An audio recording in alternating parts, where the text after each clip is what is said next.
આજ તો સવારમાં ઉઠીને જોયું તો વાદળ નીચે પડ્યું હતું. આપણી સવાર થઈ ગયેલી 8 વાગ્યાની. સવારમાં નહીં બેન ફ્રેશ થઈ ગયા પછી આપણે જવાનું હતું ખેતરમાં. એટલે આપણે આવી જાય ખેતરમાં ફૂલોની વાડીએ. કાલના ફૂલો બાકી હતા તોડવાના, તોડવા આવી ગયા.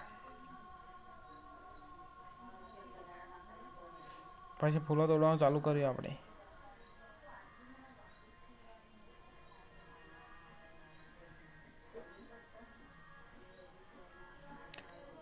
આપણી કોથળી ભરાઈ ગઈ એટલે આપણે કોથળી લઈને આવી ગયા બહાર.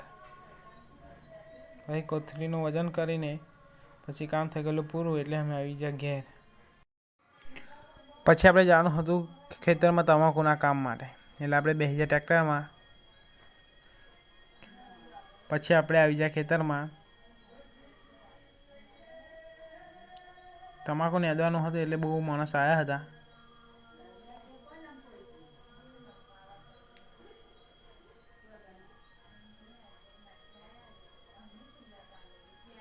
પછી આપણે નેદવાનું ચાલુ કરી દીધું.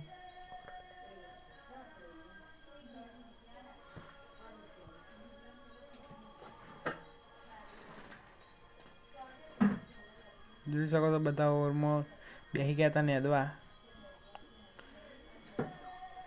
નેદવાનું કામ થઈ ગયેલું પૂરું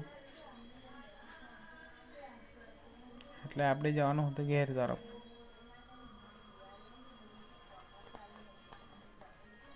પછી આપણે આવી જાય ટ્રેક્ટરમાં બેસી ગયા. પછી આવી જાય ઘેર. ઘેર જઈને થઈ ગયા ફ્રેશ. તો આજનો બ્લોગ અહીંયા જ ખતમ થાય છે. નવા હોય તો સબસ્ક્રાઈબ કરજો. જય માતાજી, જય શ્રી રામ. મળીએ બીજા બ્લોગમાં. આવજો.